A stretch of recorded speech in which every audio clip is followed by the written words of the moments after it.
ଆଜି ଆସ ଶିଖିବା ସାଧାରଣ ମିଶାଣ ଆଉ ଏକଦଶ ମିଶାଣ। ଦେଖ ଏଠି ଦୁଇଟି ସଂଖ୍ୟା ଲେଖିଲି 15 ଆଉ 14, ଯାକୁ ଯୋଗ କରିବା। ଆଚ୍ଛା, ଉପରେ ରହିଲା ଡାହାଣ ପଟ 5 ନମ୍ବର 5ଟି ଗାର ପକେଇଲେ, ତଳେ 4ଟି ଗାର ଗଣିବା। 1 2 3 4 5 6 7 8 9, ଇଏ ହେଇଗଲା 9। ବାମ ପଟ ଦୁଇଟି ସଂଖ୍ୟାକୁ 2ଟି ଗାର ପକେଇବା। 1 2 ମିଶାଣ ହେଇଗଲା ଆମର 2 9 29। ବୁଝିପାରିଲ ସମସ୍ତେ? ଏଇଭଳି ସାଧାରଣ ମିଶାଣ କରି ଶିଖିବା।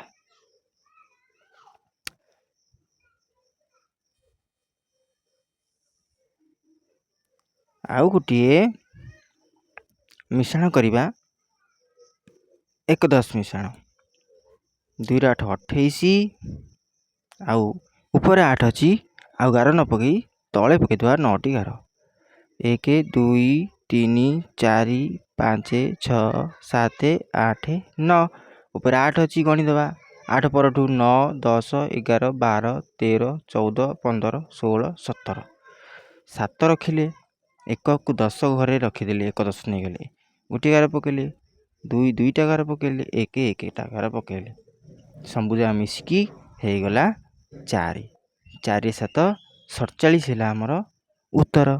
ଏବେ ଏକଦଶ ମିଶାଣ ବି ତୁମେ ମାନେ ଶିଖି ଯାଇଥିବ। ବୁଝିପାରିଲ ନା ପିଲାମାନେ?